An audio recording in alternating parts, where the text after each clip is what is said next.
ಆತ್ಮೀಯ H16 news ಅರ್ಥಾತ್ ಹೇ ಸಿದ್ದರಾಮಯ್ಯ ಸ್ವಾಗತ. ನಾನು ನಿಮ್ಮ ಆಯುತ ಮಲ್ಲಪ್ಪ ಅವರ ಆತ್ಮೀಯರೇ, ಈಗಾಗಲೇ ನಿಮಗೆ ಗೊತ್ತದ ಬೆಳಗಾವಿ ಜಿಲ್ಲೆಯ ರಾಜಕೀಯದ ಬಗ್ಗೆ ಒಂದಿಷ್ಟು ಮಾತಾಡಬೇಕಾಗಿದೆ. ವಿಶೇಷವಾಗಿ ರಮೇಶ್ ಕುಡ್ಚಿಯವರು ರೆಬೆಲ್ ಆಗಿದ್ದಾರೆ ಅನ್ನುವಂಥದ್ದು. ರಮೇಶ್ ಕುಡ್ಚಿ ನಿಮಗೆ ಗೊತ್ತದ, ಬೆಳಗಾವಿಯ ಹಿಂದಿನ ಕಾಂಗ್ರೆಸ್ ಶಾಸಕರು, ಒಮ್ಮೆಲ್ಲ 2 ಸಲ ಬೆಳಗಾವಿಗೆ ಚಿರಪರಿಚಿತರು. ಇವತ್ತು KPCC ಮೆಂಬರ್ಶಿಪ್ನಿಂದ ರಾಜೀನಾಮೆ ಕೊಟ್ಟಿದ್ದಾರೆ ಅಂತ ಸುದ್ದಿಗಳಿದ್ದಾವೆ. ಅದಕ್ಕೆ ಅವರು ಒಂದು ಕಡೆ ಇಂಟರ್ವ್ಯೂ ಕೊಡ್ತಾ ಹೇಳಿಬಿಟ್ಟಿದ್ದಾರೆ. ಇವತ್ತಿನ ಈ ಜಾರಕಿಹೊಳಿ ಅವರು, ಅದರವರು ಸತೀಶ್ ಜಾರಕಿಹೊಳಿ ಅವರ ರಾಜಕೀಯ ಇದು ಕಾಂಗ್ರೆಸ್ ಪಕ್ಷನ ಮುಗಿಸ್ತದೆ, ಕೇವಲ ಕುಟುಂಬ ರಾಜಕಾರಣ ವಹಿಸ್ತದೆ ಇದು ಅನ್ನುವಂಥ ಆರೋಪ ಮಾಡ್ತಾ ಇದ್ದಾರೆ. ಅದರಲ್ಲೂ ಜೊಲ್ಲೆಯಂತಹ BJPಗರನ್ನು ಇವತ್ತು ಅಧ್ಯಕ್ಷ ಮಾಡಿದ್ದಾರೆ. ಈ ಥರದ್ದು DCC ಬ್ಯಾಂಕಿಂದು ನಾವು ಕಾಂಗ್ರೆಸ್ಗರಿದ್ದಾಗ ಅದು 8 ಸಮಬಲ ಇದ್ದಾಗ ಯಾಕೆ ಮಾಡಲಿಲ್ಲ ಅನ್ನುವಂಥ ಒಂದು ಪ್ರಶ್ನೆಯನ್ನು ಕೇಳ್ತಾ ಇದ್ದಾರೆ. ಜೊತೆಗೆ ಇವರು ಕಾಂಗ್ರೆಸ್ಸಿಗೆ ಮಿತ್ರರ ಅಥವಾ ವೈರಿಗಳ ಅನ್ನುವಷ್ಟು ಮಟ್ಟಿಗೆ ಮಾತಾಡ್ತಾ ಇದ್ದಾರೆ. ಇನ್ನೂ ಆರೋಪ ಮಾಡ್ತಾ ಇದ್ದಾರೆ. ಮಾಡಿ ಏನು ತಪ್ಪಿರೋದ್ರೊಳಗೆ ಸಹಜದ ಅವರ ಅಭಿಪ್ರಾಯ ಅವರು ಹೇಳಿದ್ದಾರೆ.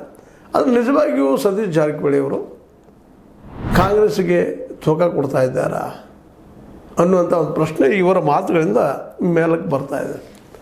ಅದಕ್ಕೆ ಅವರು ಉತ್ತರ ಕೊಡ್ಬೋದು. ಬುದ್ಧಿವಂತರಿದ್ದಾರೆ. ನಾವು ಪಕ್ಷಾತೀತವಾಗಿ ಎಲೆಕ್ಷನ್ ಮಾಡಿದ್ದೀವಿ, BDCC ಬ್ಯಾಂಕಿಗೆ ಇದಕ್ಕೇನು ಸಂಬಂಧ ಇಲ್ಲ, ನಾವು ಕಾಂಗ್ರೆಸ್ಸಿಗರನ್ನ ಕಾಂಗ್ರೆಸ್ ಇಲ್ಲಿ ಜೀವಂತದ, ನಾವು ಅದೀವಿ ಅನ್ನುವಂಥ ಮಾತು ಮಾತಾಡ್ಬೋದು.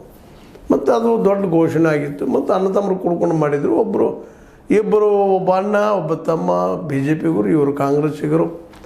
ಅದೇ ಕಾಲಕ್ಕೆ ತಮ್ಮ ಮಗನ ಕಾಂಗ್ರೆಸ್ಸಿಗರನ್ನು ಮಾಡಿಕೊಂಡು ಅದೇ ಕಾಲಕ್ಕೆ ಅವ್ರಿಗೆ ಇವತ್ತು ಅಪೆಕ್ಸ್ ಬ್ಯಾಂಕ್ದ ನಿರ್ದೇಶಕರನ್ನು ಮಾಡಿಕೊಂಡ್ರು. ಅದು ಈಗೆಲ್ಲ ದೊಡ್ಡ ಸುದ್ದಿ ಆಗಿದೆ. ಅಂದ್ರೆ ಕಾಂಗ್ರೆಸ್ಸನ್ನು ತಮ್ಮ ಮನೆಯ ಪಕ್ಷನ ಮಾಡ್ಕೊಂಡಿದ್ದಾರಪ್ಪ ಇವರು ಅನ್ನುವಂಥ ಮಾತುಗಳು ಕೇಳಿ ಬರ್ತಾ ಇದ್ದಾವೆ. ಕಾಂಗ್ರೆಸ್ ಏನಪ್ಪ ಅಂದರೆ ಇವತ್ತು ಬೆಳಗಾವಿ ಜಿಲ್ಲೆಯಲ್ಲಿ ಅವರು ಹೇಳಿದಂಥ ಕೇಳುವಂಥ ಒಂದು ಪಕ್ಷ. ಅವರ ಹಾಕಿದ ಅಡ್ಡಗೆರೆಯನ್ನು ದಾಟುವುದಿಲ್ಲ ಅಲ್ಲಿ ಸದಸ್ಯರು ಅನ್ನುವಂಥ ಮಾತು. ಇದರಿಂದಾಗಿ ಮುಂಬರುವ ದಿನಗಳಲ್ಲಿ ಕಾಂಗ್ರೆಸ್ಸಿಗೆ ಹೊಡೆದು ಬೀಳ್ತದೆ. ಕಾಂಗ್ರೆಸ್ ಮುಂದಿನ ದಿನದಲ್ಲಿ ತನ್ನ ಅಸ್ತಿತ್ವ ಕಳ್ಕೊಳ್ಳೋ ಸಾಧ್ಯನೂ ಅದ. ಯಾಕಂದ್ರೆ ಈಗ ಇದ್ದಂತಹ ಅಧ್ಯಕ್ಷರಾಗಿರ್ಬೋದು, ಮತ್ತಾರು ಇರ್ಬೋದು, ಮತ್ತು ಹಿಂದೆ ಏನಪ್ಪ ಅಂತಂದ್ರೆ ಅಪ್ಪಸಾಬ್ ಕುಲಗಡೆ ಅವ್ರನ್ನೇನೋ ಅಧ್ಯಕ್ಷರನ್ನು ಮಾಡಿದರು ತಾತ್ಕಾಲಿಕವಾಗಿ. ಸಂತೋಷ ಆಗಿತ್ತಂತ ಅವ್ರ ಕತ್ತಿ ಇವ್ರು ಹೇಳ್ತಾ ಇದ್ದಾರೆ ಕುಡ್ಚಿಯವರು. ಅದರ ನಂತರದಲ್ಲಿ ಏನೇನು ಮಾಡಿದರು ಎಲ್ಲ ಅನ್ನುವಂಥ ಮಾತನ್ನು ಹೇಳ್ತಾ ಇದ್ದಾರೆ. ಅಷ್ಟೇ ಅಲ್ಲ, ನೇರವಾಗಿ ಅವ್ರ ಜೊತೆಗೆ ಒಂದು ರೀತಿ ಕಾಳಗಕ್ಕೆ ನಿಂತಂಗೆ ಮಾಡಿದ್ದಾರೆ ಅಂತ ಅನ್ನಿಸ್ತದೆ.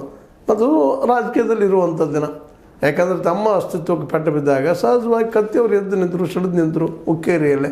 ಹಂಗೆ ಇಲ್ಲಿ ಇವ್ರಿಗೂ ಇಲ್ಲೇ ರಮೇಶ್ ಕುಡ್ಚಿ ಅವ್ರಿಗೆ ಬೆಳಗಾವಿ ಮಟ್ಟದಲ್ಲಿ ಒಬ್ಬ ಶಾಸಕ ಆಗಿದ್ದು, ಸಂಗಣದ ಜೊತೆಗೆ ಇನ್ನೊಂದರ ಜೊತೆ ಬೆಳೆದು ಬಂದಂಥ ವಾತಾವರಣದ ಅಂದಿನ ವಾತಾವರಣಕ್ಕೆ ಇವತ್ತಿನ ವಾತಾವರಣ ಕಂಪೇರ್ ಮಾಡಿ ಇವತ್ತೊಂದು ಕುಟುಂಬದಪ್ಪ ಅನ್ನುವಂಗೆ ಆಗಿ ಹೋಗ್ಬಿಟ್ಟದ ಕಾಂಗ್ರೆಸ್. ಅವ್ರು ಬೇಕಾದವರು ಅಧ್ಯಕ್ಷರಾಗ್ತಾರೆ, ಅವ್ರು ಹೇಳಿದಂಗೆ ಕೇಳುವಂಥವ್ರು ಪೇಯ್ಡ್ ಸರ್ವೆಂಟ್ಸ್ ಅಂತ ಹೇಳ್ತಾರೆ, ಅವರು ಆರೋಪ ಮಾಡ್ತಾ ಇದ್ದಾರೆ.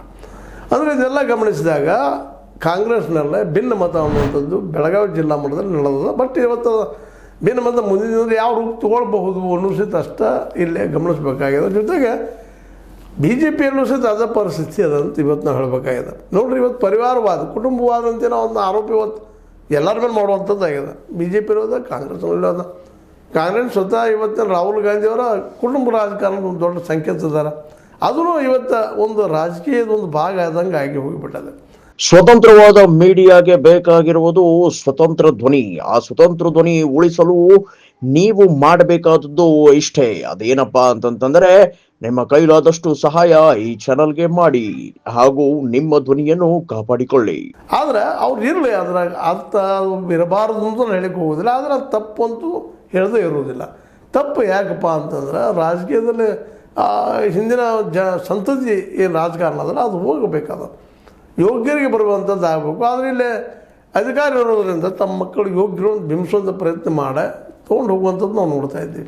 ಈ ನೆಲೆಯಲ್ಲಿ ಇವತ್ತು ರಮೇಶ್ ಕುಡ್ಚಿ ಅವರು ಇತ್ಯಂಥ ಪ್ರಶ್ನೆಗಳು ಮಾತ್ರ ಇವು ಒಂದು ರೀತಿ ನಾವು ತಮ್ಮ ನೋಡ್ರಿ ಇವತ್ತು ಹಿತಾಸಕ್ತಿ ಕೆಟ್ಟು ಬಿದ್ದದ ರಮೇಶ್ ಕುಡ್ಚಿ ಅವರಿಗೆ ಅವರು ಆರೋಪ ಮಾಡ್ತಾ ಇದ್ದಾರೆ. ಮತ್ತು ಸಹಜದ ಯಾವಾಗ ತಮ್ಮ ಅಸ್ತಿತ್ವಕ್ಕೆ ಪೆಟ್ಟು ಬೀಳ್ತದೋ ನಾವು ಗೆದ್ದು ನಿಲ್ತಾರೆ. ಕತ್ತಿ ಅವ್ರು ಎದ್ದು ನಿಂತರು, ತಮ್ಮ ಅಸ್ತಿತ್ವಕ್ಕೆ ಪೆಟ್ಟು ಬೀಳ್ತದಪ್ಪ, ಇನ್ನು ಹುಕ್ಕೇರಿ ಕೈಜಾರಿ ಹೋಗ್ತದೆ ಅಂತೇಳಿ ಅದೇ ಕಾಲಕ್ಕೆ ಇದು ಗೊತ್ತು ಮಾಡಿದಂಥ ಮತ್ತು ಇನ್ನೊಂದು ಮಾತನ್ನು ಭಾಳ ಒಂದು ಅಬ್ಜೆಕ್ಷನ್ ರೂಪದಲ್ಲಿ ಕೇಳ್ತಾ ಇದ್ದಾರೆ. ಅಲ್ರಿ, ಹೌದು, ಇವರು ಲೋಕಸಭಾ ಚುನಾವಣೆಗೆ ಕಾಂಗ್ರೆಸ್ನಲ್ಲಿ ತಂದರು ಒಪ್ಪನು ಚಿಕ್ಕೋಡಿ ಭಾಗದಾಗ ಅದು ತಮ್ಮ ಮಗಳನ್ನ ತರುವ ಅವಶ್ಯಕತೆ ಇತ್ತು. ಮತ್ತು ಕಾಂಗ್ರೆಸ್ಗೆ ಯಾರು ಇರಲಿಲ್ವಾ?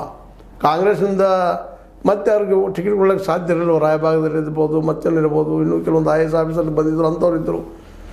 ಅವ್ರಿಗೂ ಕೊಡಬೇಕಾಗಿತ್ತು. ಶಂಭು ಕಲ್ಲೋಳ್ಕರ್ ಅವ್ರಿಗೆ ಯಾರು ಕೊಡಲಾರ್ದ ತಮ್ಮ ಮಗಳನ್ನ ಯಾಕೆ ತಂದರು ಅನ್ನೋದು ಆರೋಪನ ಮಾಡ್ತಾಯಿದ್ದಾರೆ. ಅಂದರೆ ಇದರರ್ಥ ಕೇವಲ ಇಡೀ ಬೆಳಗಾವಿ ಜಿಲ್ಲೆಯನ್ನು ತಮ್ಮ ಕುಟುಂಬದ ಆಸ್ತಿ ಅನ್ನೋಂಗೆ ಮಾಡಿಕೊಂಡು BJP ಮತ್ತು ಕಾಂಗ್ರೆಸ್ ಎರಡರಲ್ಲೂ ತಮ್ಮ ಯಾಕಪ್ಪ BJPಗೆ ಹೋಯಿತು ಅಂದರೆ ಅಲ್ಲಿ ಅವರು ಸಹೋದರರಿದ್ದಾರೆ.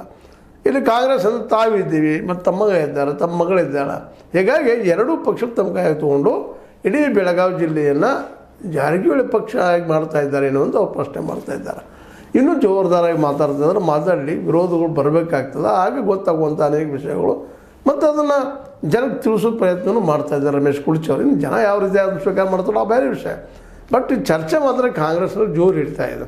ಪ್ರಶ್ನೆ ಮೇಲೆ ಪ್ರಶ್ನೆ ಹೇಳ್ತಾ ಇದ್ದಾವ. ಅಂದ್ರೆ ಕಾಂಗ್ರೆಸ್ನಲ್ಲಿ ಯಾರಿಲ್ಲ ಏನು, ಪ್ರಿಯಾಂಕಾ ಅವ್ರನ್ನ ಬಿಟ್ಟು ಮತ್ತು ನಮ್ಮ ಕಾಂಗ್ರೆಸ್ ಅನೇಕ ಜನ ಇದ್ರಲ್ಲ, ಅವ್ರು ಮಾಡ್ಬೋದಾಗಿತ್ತು ಅಂತೇಳಿ. ಹಾಗಾದರೂ ಜನ ಮಾತಾಡೋರು ಆ ಮಾತು ಬೇರೆ. ಅವರು ತಮ್ಮ ಬೇಕಾದಂಥ ತಂದು ಮಾಡಿಸಿದ್ರು ಅಂತಲೂ ಅನ್ಬೋದಿಲ್ಲ ಅಂತಲ್ಲ. ಯಾಕಂದರೆ ಈ ಹಿಂದೆ ಇದನ್ನೆಲ್ಲ ರಾಜಕಾರಣಿಗಳು ಮಾಡ್ತಾನೆ ಇರ್ತಾರೆ. ಇವತ್ತು ರಮೇಶ್ ಕುರ್ಚಿ ಅವ್ರು ಏನೋ ವೀಕ್ ಆಗಿರ್ಬೋದು, ಇವು ಆರೋಪ ಮಾಡ್ತಿರ್ಬೋದು. ಆದರೆ ಇವ್ರಿಗೂ ಒಂದು ಸ್ವಲ್ಪ ಅನುಕೂಲ ಇವರು ಅದ ಮಾಡೋದಕ್ಕೆ ಸಾಧ್ಯ ಇಲ್ಲ ಏನಂತ ಒಂದು ಪ್ರಶ್ನೆ ಅವರು ನಮ್ಮ ಜಾರಕಿಹೊಳಿ ಕಡೆಯವರು ಮಾಡ್ತಾಯಿರ್ತಾರೆ. ಒಟ್ಟಾರೆಯಾಗಿ ಈಗೇನಾಗ್ಯದಪ್ಪ ಅಂದರೆ ಬೆಳಗಾವಿ ಜಿಲ್ಲಾ ಮಟ್ಟದಲ್ಲೇ DCC ಬ್ಯಾಂಕಿಗೆ ಕಬ್ಜಾ ತೊಗೊಂಡ್ರು, ಅಪೆಕ್ಸ್ ಬ್ಯಾಂಕಿಗೆ ತಮ್ಮ ಮಗನ ಹಾಕ್ಕೊಂಡ್ರು, ಇಡೀ ತಮ್ಮ ಕುಟುಂಬದ ಸುಪರ್ದಿಲ್ಲಿ ಇಟ್ಕೊಂಡ್ರು. ಜೊಲ್ಲೆ ಅವರು ಸಹಿತ ಅವ್ರು ಹೇಳಿದಂಗೆ ಕೇಳ್ಕೊಂಡು ಮಾಡಿಕೊಂಡ್ರು. ಜೊತೆಗೆ ಕಾಂಗ್ರೆಸ್ ಮತ್ತು BJPಗಳನ್ನ ಎರಡನ್ನೂ ತಮ್ಮ ಮನೆಯಲ್ಲೇ ಇಟ್ಕೊಂಡ್ರು, ಅವ್ರ ಮನೆಯಲ್ಲೇ ಉಳಿಯೋಂಗೆ ಮಾಡಿಕೊಂಡ್ರು ಅನ್ನುವಂಥ ಅಸಮಾಧಾನ ಎರಡೂ ಪಕ್ಷಗಳಲ್ಲಿ, ಎರಡೂ ಪಕ್ಷದ ಅನೇಕ ನಾಯಕರಲ್ಲಿ ಬೆಳೀತಾ ಇದೆ ಬೆಳಗಾವಿ ಜಿಲ್ಲಾ ಮಟ್ಟದಲ್ಲ.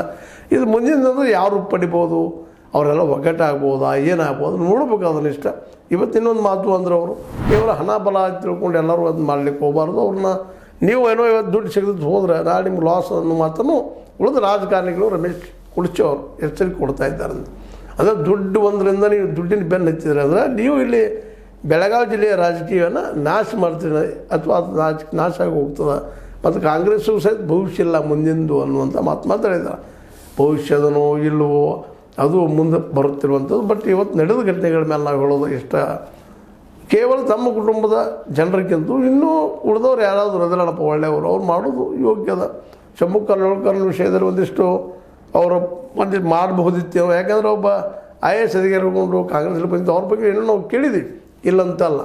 ಅಂದ್ರೆ ನಾವು ಅನ್ನೋದಿಷ್ಟೇ ಸಂದರ್ಭದಲ್ಲೇ ಇವತ್ತು ಕಾಂಗ್ರೆಸ್ ರಾಷ್ಟ್ರ ಮಟ್ಟದಲ್ಲಿ ಸೋಲೋದಕ್ಕೆ ಕಾರಣ ಏನಪ್ಪ ಅಂತಂದ್ರೆ ಪರಿವಾರವಾದವನ್ನು BJPಗೆ ಸದಾ ಮಾಡೋದರಿಂದಾಗೆ ಇವತ್ತು ಇನ್ನೂ ಅವರು ಹೇಳ್ತಾ ಇಲ್ಲ. ಹೀಗಾಗಿ ಮುಂಬರುವ ದಿನಗಳಲ್ಲಿ ಇಲ್ಲೇ ಜಾರಕಿಹೊಳಿ ಕುಟುಂಬದವರು ಅದ್ರ ಸಹಿತ ಭಾಳ ಎಚ್ಚರಿಕೆಯಿಂದ ಹೆಜ್ಜಿಡಬೇಕಾಗಿದೆ. ಜನ ಇವತ್ತಿನ ಒಪ್ಕೊಂಡಿದ್ದಾರೆ, ಹೆಂಗೋ ಮತ ಹಾಕ್ತಾಯಿದ್ದಾರೆ. ಮತ್ತು ಆ ಮತ ಹೆಂಗೆ ಹಾಕಿ ಸೋಳ್ತಾರೆ ಮಾಡ್ತಾರೆ ಅದ್ರ ಬಗ್ಗೆ ಚರ್ಚೆ ಮಾಡೋ ಅವಶ್ಯಕತೆ ಇಲ್ಲ. ಎಲ್ಲರೂ ಗೊತ್ತಿದ್ದು ಓಪನ್ ಸೀಕ್ರೆಟ್ ಅದು. ಆ ದಿಶೆಯಲ್ಲಿ ಏನಪ್ಪ ಅಂತಂದ್ರೆ ಇವತ್ತು ಭಾಳ ಎಚ್ಚರಿಕೆಯಿಂದ ಇವರು ಸಹಿತ ಹೆಜ್ಜಿಡಬೇಕಾಗಿದೆ. ನಮ್ಮ ಜಾರಕಿಹೊಳಿ ಕುಟುಂಬದವರು ಕೇವಲ ನಮ್ಮ ಕುಟುಂಬದವ್ರು ಅಷ್ಟಲ್ಪ, ಇನ್ನುಳಿದವ್ರು ನಾವು ಬೆಳೆಸ್ತೀವಿ. ಈಗ ಜೊಲ್ಲೆ ವಿಷಯದಲ್ಲಿ ತೋರಿಸೋ ಪ್ರಯತ್ನ ಮಾಡಿದ್ದಾರೆ, ಇಲ್ಲಂತನೂ ಅಲ್ಲ. ಹೌದು, ನಾವು ಮಾತು ಕೊಟ್ಟಿದ್ದೀವಿ, ಆ ಪ್ರಕಾರ ಲಿಂಗಾಯತ ಲೆಟರ್ ತಂದಿದ್ದೀವಿ. ನಮ್ಮ ಕೇವಲ ಲಿಂಗಾಯತ ಅಷ್ಟೇ ನಮ್ಮದಲ್ಲ, ಎಲ್ಲರೂ ನಮ್ಮ ಸಮುದಾಯ ನಮ್ಮದು ಮತ್ತು ಲಿಂಗಾಯತ ವಿರೋಧಿಗಳಲ್ಲ ಅನ್ನೋಂಥ ಒಂದು ಮೆಸೇಜನ್ನು ಕೊಟ್ಟಿದ್ದಾರೆ. ಅದೇ ಕಾಲಕ್ಕೆ ಪಕ್ಷದ ದೃಷ್ಟಿ ಇಟ್ಕೊಂಡು ಆರಂಭದಲ್ಲೇನೋ ಅಪ್ಪ ಸಾಹೇಬ್ ಕುರುಗಡೆ ಅವರನ್ನು ನಮ್ಮ ಕತ್ತಿಯವ್ರ ನಿಲ್ಲಿಸ ಮಾಡಿದ್ದು ಲೈಕ್ ಇದ್ದರು ಸಹಿತ, ನಂತರದಲ್ಲಿ ಇದು ಮಾಡಿದ್ದು ಪಕ್ಷದ ವಿರೋಧ ಚಟುವಟಿಕೆ ಅಂತೇಳಿ ರಮೇಶ್ ಕುರ್ಚಿ ಅವರ ದೃಷ್ಟಿಕೋನ. ಅದೇನೂ ಇರಲಿ, ಇದು ಇವತ್ತು ನಿಧಾನಕ್ಕೆ ಈ ಒಂದು ಭಿನ್ನ ಮತದ ಧ್ವನಿ ಮೇಲಿಡುವಂಥದ್ದು ಮುಂಬರುವ ದಿನಗಳಲ್ಲಿ ಯಾವ ರೂಪ ಪಡಿಬೋದು ಅನ್ನೋದನ್ನು ನೋಡ್ತಾ ಹೋಗುವಂಥದ್ದು. ಇವತ್ತು ರಮೇಶ್ ಕುರ್ಚಿ, ನಾಳೆ ಇನ್ನೊಬ್ಬರು ಬರ್ಬೋದು, ಇಲ್ಲಂತಲ್ಲ. ಆದರೆ ತುರ್ತು ಮಾತ್ರ ಬೆಳಗಾವಿ ಜಿಲ್ಲೆ BJP ಮತ್ತು ಕಾಂಗ್ರೆಸ್ ಎರಡೂ ಪಕ್ಷಗಳು ಜಾರಕಿಹೊಳಿಯವರ ಒಂದು ತುದಿ ಬೆರಳಿನ ಮೇಲೆ ಆಡ್ತಾ ಇದ್ದಾವೆ ಅನ್ನೋದು ಆರಂಭದ ಸ್ಪಷ್ಟತೆ. ಆದರೆ BJP ಆ ಪ್ರಮಾಣದಲ್ಲಿ ಇಲ್ಲ ಕಾಂಗ್ರೆಸ್ನಷ್ಟು ಅಂತ ಅನ್ನಿಸ್ತದೆ. ಬಟ್ ನೋಡೋಣ ಏನಾಗ್ತದೆ ಅಂತ ಹೇಳ್ತಾ, ಇದು ನಿಮ್ಗೆ ಲೈಕ್ ಆಗಿರೋದು ಲೈಕ್ ಮಾಡಿ, ಶೇರ್ ಮಾಡಿ, ಕಮೆಂಟ್ ಮಾಡಿರಿ. ಜೊತೆ ಸಬ್ಸ್ಕ್ರೈಬ್ ನಿಲ್ಲಿಸ್ಬೇಡಿ. H16 ನ್ಯೂಸ್ ಅರ್ಥದ ಹೇಗೆ ತರ ಸತ್ಯದ ಕೈಗೊಂಡು ವಂದನೆಗಳು.